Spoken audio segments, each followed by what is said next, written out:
একটা রাজনৈতিক দল তারা কয়েকটা একটা জোট বানিয়েছে, জোট বানিয়ে তাদেরকে চাপ সৃষ্টি করছে বিভিন্ন ভাবে যে নির্বাচনের আগেই গণভোট হতে হবে, কেন নির্বাচনের আগে গণভোট হতে হবে। আমরা বলেছি যে আমরা গণভোট মানছি, সেই গণভোট নির্বাচনের দিনই হতে হবে, কারণ দুটো ভোট করতে গেলে অনেক টাকা খরচ হবে। তাছাড়া মূল যে নির্বাচন, নির্বাচন সেই নির্বাচনের ধারাটা পূর্ণ হয়ে যাবে।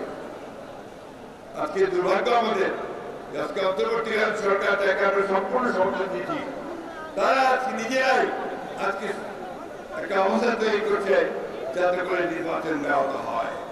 ওই রাজনৈতিক দলগুলো যে কয়েকটা গণভোটের চাপ দিচ্ছে, তারাও আজকে পরিষ্কার ভাবে বলতে চাই যে নির্বাচনকে বানচাল করবার ষড়যন্ত্র করছে। আমরা খুব পরিষ্কার করে দিতে চাই, গণভোট হলে নির্বাচনের দিনই হতে হবে। নির্বাচন 2026 সালের ফেব্রুয়ারি মাসেই হতে হবে, অন্যথায় বাংলাদেশের মানুষ কিছু মেনে নেবে না। বন্ধুগণ, 7 নভেম্বরের চেতনা হচ্ছে গণতন্ত্রের চেতনা। আমাদের জন্ম হয়েছে বিএনপি সংস্কারের মধ্যে দিয়ে। আমাদের নেতা যারা প্রেসিডেন্ট জিয়াউর রহমান বীরুত্তম, তিনি সংস্কারের সূচনা করেছেন। আজকে জনাব তারেক রহমান নতুন সংস্কারের 31 দফা কর্মসূচি দিয়ে গোটা জাতিকে সামনেকে এগিয়ে দেওয়ার একটা কারণা দিয়েছেন। আমরা সেই লক্ষ্যে এগিয়ে যাব।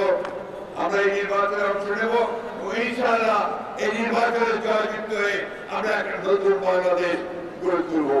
আমি যুবক ভাইদেরকে আহ্বান জানাতে চাই, তরুণদেরকে আহ্বান জানাতে চাই যে আসুন, আপনারা যে ত্যাগ স্বীকার করেছেন, আমাদের যে হাজার হাজার নেতা কর্মী মারা গেছে, আমাদের যারা সহকর্মী সহযোগিতা যারা মারা গেছেন, তাদের আত্মার প্রতি শ্রদ্ধা জানিয়ে